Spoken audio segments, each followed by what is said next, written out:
In today's day and age, where we find ourselves in the modern world, we have become so used to the idea of everything happening instantaneously.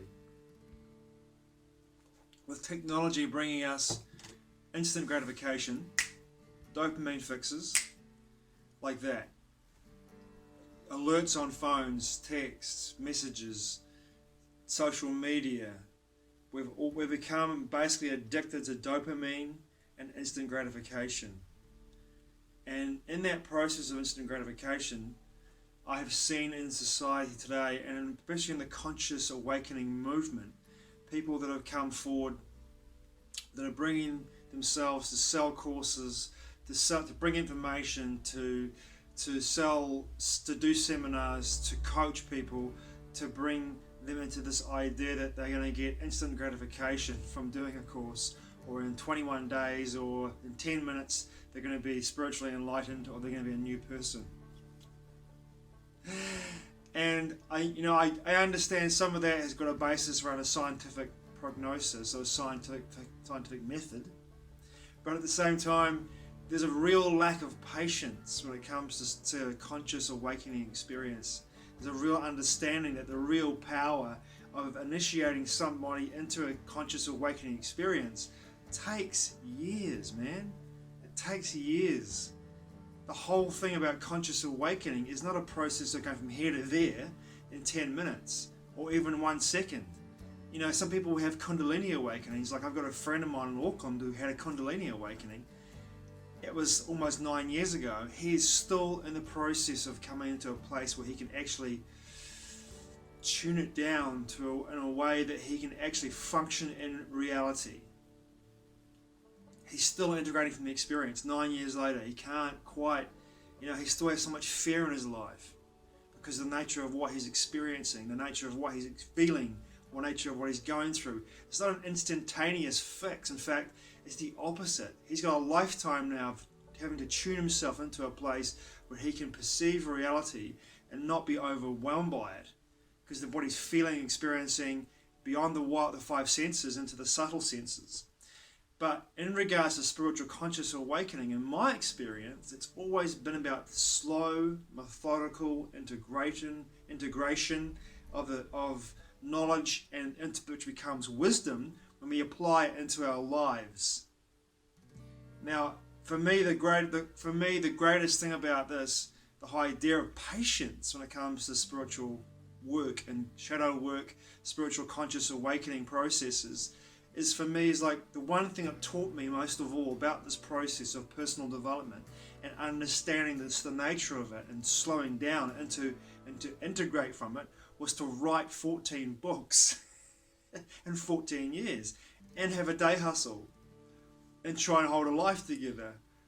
For me, it was insane. Like, I had to learn about really being patient, about the process of actually coming in, the information coming in, for starters, into my being, integrating with the information that was coming in, doing my own personal development work, and getting to a place where I could have, plus holding down this day job, my day hustle, and then realizing I had to, when all the information had presented itself to me in a way, I was able to actually patiently come together with the information, find a way to actually express it, channel the part of myself from multidimensional existence that was bringing this information in, have the overlay, and then begin the writing process. Like, I wrote one book in 2 weeks. That was called The Eyes of Love See All, but that was unique. That was only the first draft, mind you. That was a unique experience, but most of my books that I've written have taken me a long time, and the process of being patient to go through the actual first draft process of creating, researching, writing, channeling information, bringing it together, find a way to coerce it. Coerce isn't the right word there. Cohesion. Find the cohesion in the story arcs and the characters and the information that's coming in. Find a way to bring the story to light. That was part and parcel for me, of showing me the nature of not only how to write books, but also how to apply my spiritual awakening, personal growth experiences.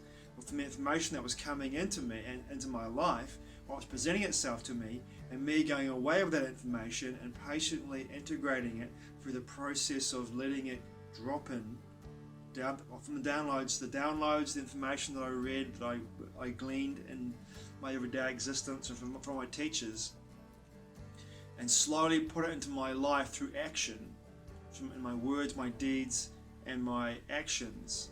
Put that into life, and from there was able to integrate and to truly become the person that I am today. But it wasn't like a bang bang, I was there. It was a slow, methodical process, and it still is a process. And this is one thing I really find myself looking at now, is that technology is amazing for so many reasons. I mean, I'm filming this on a camera on my phone, so you can watch it on YouTube. That's incredible. But at the same time, I also understand how I'm getting caught up in this whole idea of technology taking me away from from finding the time to sit down and simply be still and be patient as I move through my processes. To be more patient in my life in regards to how I'm able to integrate from my experiences in my life and what is coming into my life and how I'm creating. To be more patient with myself when I'm driving my car, to be more patient with myself when I'm typing something on my computer or sending a letter or writing an email.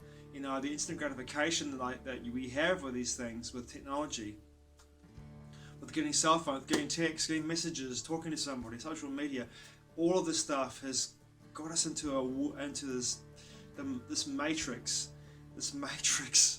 of dopamine releases, instant gratification, and in that process, in that paradigm, we have people that are coming forward that are showing us a part of themselves and of us that is addicted to this instant gratification. And I think for me now, looking at the situation, going like, I used to be such a patient person, and I still am patient on most of the time. Most of my experience, I am patient. But now I find myself sometimes driving along my car, and I'm a bit short with somebody who's slow in front of me, or I'm in a situation where I'm being a bit impatient in regards to how things are moving in my life. And I'm forgetting, due to the nature of my use of technology a lot these days in order to create what I'm creating, the nature of what it means to be in that process of being patient and integrating from experiences, being patient enough and being still enough to receive information, and therefore in that process integrate it slowly, methodically, and truly then apply it into my life. And with the creative projects that I've done over the years and the ones I'm doing at the moment as well, that's helping me get back to the idea of being patient again, because the team that I work with have all got their own day hustles and families to look after as well. So for me, I've learnt that as well through my process of creation, is that when I finish a book and I put my concepts into Amber Cobra, my cover illustrator, it might take her a couple of months to get me a pencil sketch of that cover, because she's so busy raising 3 young children, having a family, having a day hustle of her own, then doing my work as well. Or my editor, Odelia, a proofreader, Odelia, if she's got other projects going on all the time, so to do my work as well for me, she does it for me, but she fits me in, squeezes me in. Sean Woolgar, who does my videos for me, my soundtracks for my videos, edits for me, does my backdoor web stuff for me as well, web design stuff. He's got a whole lot going on too, a young family, loads of work to do. So for me, all these processes are showing me once again how technology is amazing, but how patient I have to be due to the nature of how the perfect timing is in regards to having my creative projects eventuate when they're supposed to, and believing and trusting in the process. And that comes down to patience. Thanks for watching. I truly appreciate it. Matewa. I'll see you again soon.